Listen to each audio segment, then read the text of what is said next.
एक बार एक व्यक्ति था। वो एक संत जी के पास गया और कहता है कि संत जी, मेरा एक बेटा है। वो ना तो पूजा पाठ करता है और ना ही भगवान का नाम लेता है। आप कुछ ऐसा कीजिए कि उसका मन भगवान में लग जाए। संत जी कहते हैं, ठीक है बेटा, एक दिन तू उसे मेरे पास लेकर आ जा। अगले दिन वो व्यक्ति अपने बेटे को लेकर संत जी के पास गया। अब संत जी उसके बेटे से कहते हैं, बेटा बोल राधे राधे।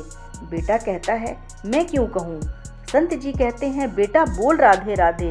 वो इसी तरह से मना करता रहा और अंत तक उसने यही कहा कि मैं क्यों कहूँ राधे राधे। संत जी ने कहा, जब तुम मर जाओगे और यमराज के पास जाओगे, तब यमराज तुमसे पूछेंगे कि कभी भगवान का नाम लिया, कोई अच्छा काम किया, तब तुम कह देना कि मैंने जीवन में एक बार श्री राधा रानी के नाम को बोला है, बस एक बार। इतना बताकर वो चले गए।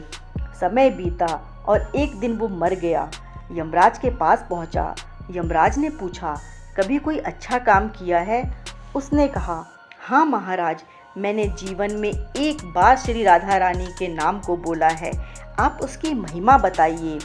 यमराज सोचने लगे कि एक बार नाम की महिमा क्या होगी, इसका तो मुझे भी नहीं पता। यम बोले, चलो इंद्र के पास, वो ही बताएंगे।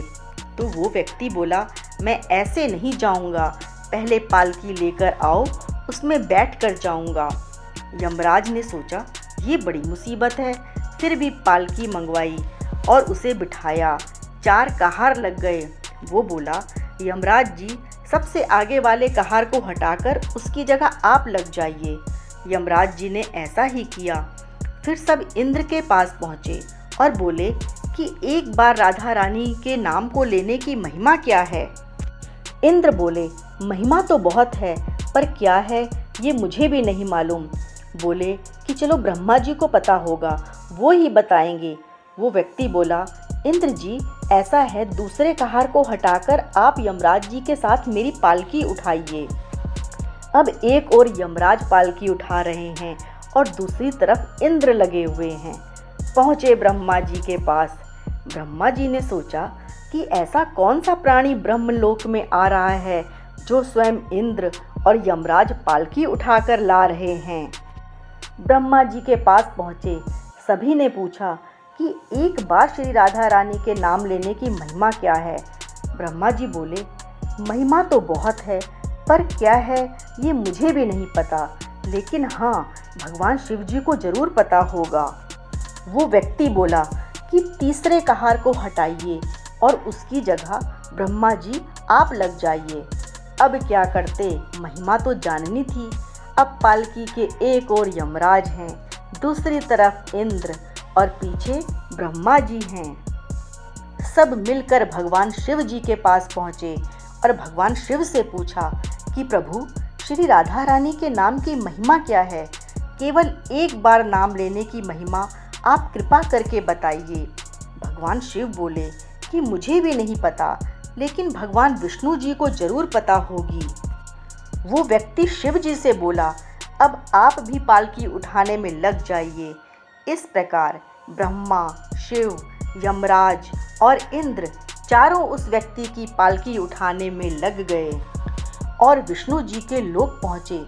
विष्णु जी से पूछा कि एक बार श्री राधा रानी के नाम लेने की महिमा क्या है? विष्णु जी बोले, अरे, जिसकी पालकी को स्वयं मृत्यु का राजा यमराज, स्वर्ग का राजा इंद्र, ब्रह्मलोक का राजा ब्रह्मा और साक्षात भगवान शिव उठा रहे हों, इससे बड़ी महिमा क्या होगी? जब सिर्फ एक बार श्री राधा रानी नाम लेने के कारण आपने इसको पालकी में उठा ही लिया है, तो अब ये मेरी गोद में बैठने का अधिकारी हो गया है। भगवान श्री कृष्ण ने स्वयं कहा है कि जो केवल रा बोलता है तो मैं सब काम छोड़कर खड़ा हो जाता हूँ, और जैसे ही कोई धा शब्द का उच्चारण करता है तो मैं उसकी ओर दौड़ लगाकर उसे अपनी गोद में भर लेता हूँ। वीडियो अगर अच्छी लगी है तो राधे राधे नाम की हाजिरी लगाएं। जय श्री कृष्ण। राधे राधे।